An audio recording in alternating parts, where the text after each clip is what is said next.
झारखंड ने कल्पना सोरेन को मुख्यमंत्री की पत्नी के तौर पर, एक पढ़ी लिखी महिला के तौर पर और संजीदा तरीके से अपनी बात रखने वाली नारी के तौर पर कई बार देखा है। हारिएगा, 100% हारिएगा, लेकिन डरना नहीं है, क्योंकि हार के एक बार, दो बार, तीन बार, आप किसी की भी कहानी पढ़ लीजिए। अगर कोई किसी भी तरीके से कामयाब है, अपने क्षेत्र में कहीं भी कामयाब है, तो उसने गिर गिर के ही सीखा है।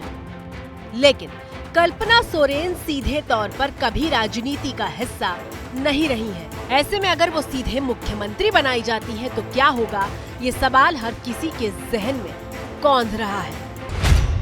कल्पना सोरेन उड़ीसा के मयूरभंज की रहने वाली हैं। हेमंत सोरेन और कल्पना की शादी करीब 17 साल पहले 2006 में हुई थी। हेमंत और कल्पना के 2 बच्चे हैं। कल्पना रांची में अपना प्ले स्कूल चलाती है। अब पत्नी को लेकर जिस तरह का विवाद आ रहा है और उनकी भाभी सीता सोरेन जिस तरीके से वहाँ पे एक दबाव बना के चल रही हैं जी, तो उसमें हेमंत सोरेन के पास अब 2 चॉइस है, या तो कल्पना जी को वो सीएम बनाए, या दूसरा कोई, जैसे अभी विजय जी बोल रहे थे, कोई ऐसा विधायक जो खड़ाओं के रूप में उनकी पूजा करता रहे, ऐसे विधायक को चुनाव का समय बहुत ज्यादा बचा नहीं है, चुनाव तक के लिए मुख्यमंत्री बना दिया।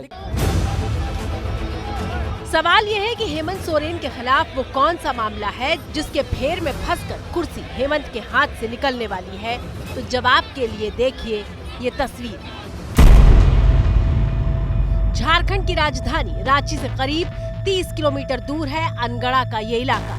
ये इलाका काले पत्थर के लिए जाना जाता है और इसी अनगढ़ा के काले पत्थर की फांस झारखंड के मुख्यमंत्री हेमंत सोरेन के नाम के साथ चिपक गई है। दरअसल घोटाले के जिन आरोपों की वजह से हेमंत सोरेन पर गिरफ्तारी की तलवार लटक रही है, उस घोटाले का खुलासा साल 2022 के फरवरी महीने में हुआ था। तब झारखंड के पूर्व मुख्यमंत्री रघुबर दास ने दावा किया था कि मुख्यमंत्री ने अपने पद का दुरुपयोग किया है। माननीय मुख्यमंत्री हेमंत सोरेन जी ने अपने पद का दुरुपयोग करते हुए,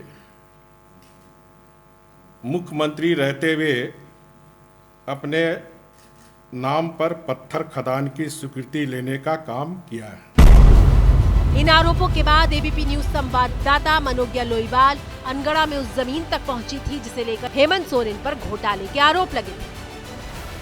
मामले का खुलासा होते ही 2022 में हेमंत सोरेन की कुर्सी खतरे में पड़ गई थी और फिर इसके बाद एक एक करके कई फाइलें खुलती चली गई, जिसकी वजह से सीएम सोरेन कानूनी शिकंजे में फंसते चले गए। मई 2022 से हेमंत सोरेन के करीबियों पर अलग अलग मामलों में कानून का शिकंजा कसने लगा, जिसका एक सिरा हेमंत सोरेन तक भी पहुंचा।